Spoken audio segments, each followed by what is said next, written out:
কাঁচা আমের সিজনে যদি এই রেশমি আচারটা তৈরি না করেন তাহলে কিন্তু লস করে ফেলবেন। যাদের প্রিয়জনরা প্রবাসে থাকে তাদের জন্য কিন্তু বয়মে ভরে ভরে মুখরোচক এই রেশমি আচার পাঠিয়ে দিতে পারবেন। এর জন্য বেশি কিছু লাগবে না। এই আচারটা চাইলে কচি আম বা পোক্ত আম দিয়েও তৈরি করতে পারেন।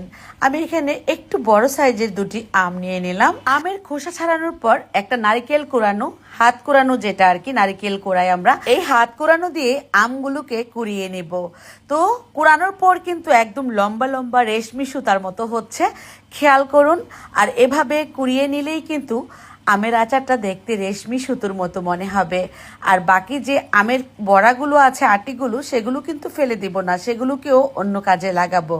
এখন আমি এই কোরানো আমগুলোকে 2-1 বার ধুয়ে তারপর পানিতে কিছুক্ষণ ভিজিয়ে রাখবো একটু লবণ দিয়ে। 10 থেকে 15 মিনিটের মতো লবণ পানিতে ভিজিয়ে রাখলে আমটা কিন্তু একটু কচকচে হবে আর কিশমিশের মতো মনে হবে এই আচারটা যখনই খাওয়া হবে। এর জন্যে একটু লবণ পানিতে ভিজিয়ে রেখে সময় নিয়ে তারপর হাতে চিপে নিংড়ে আমি একটা কাপড়ের মধ্যে নিয়ে নিচ্ছি। আমি একটা বাজারের শপিং ব্যাগ যেগুলো কাপড়ের, টিস্যু কাপড়ের, সেগুলোতে নিলাম। তারপর চিপে নিংড়ে পানিটাকে ঝরিয়ে এভাবে করে কড়াইয়ের মধ্যে দিয়ে দিচ্ছি। এই প্যানে দেওয়ার পর আরও একটু টেলে নিব। চুলার হিট আছে মিডিয়াম আছে, খুব ভালোভাবে নেড়ে চেড়ে নিচ্ছি পানিটা যাতে গা থেকে শুকিয়ে যায়। যখন একদম ঝরঝরে হয়ে গেছে তখন আমি 1 কাপ পরিমাণ চিনি দিয়ে দিচ্ছি। দিয়ে দিব ভিনেগার 2 টেবিল চামচ পরিমাণ। আমি এখানে 1 ফোঁটা পানিও ব্যবহার করব না। চিনি দিলে কিন্তু আম থেকেই পানি ছাড়বে আর এই পানিটা দিয়েই শিরা তৈরি হবে।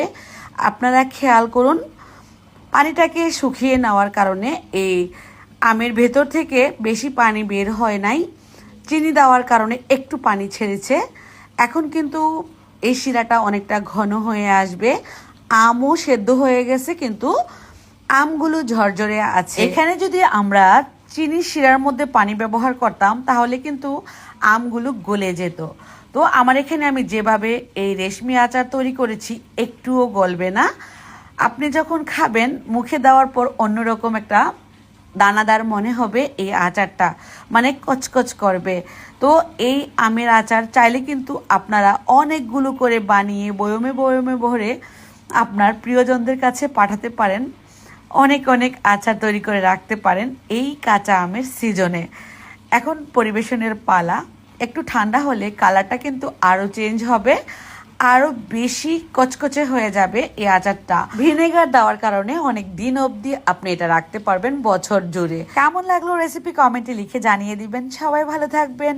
আল্লাহ হাফেজ।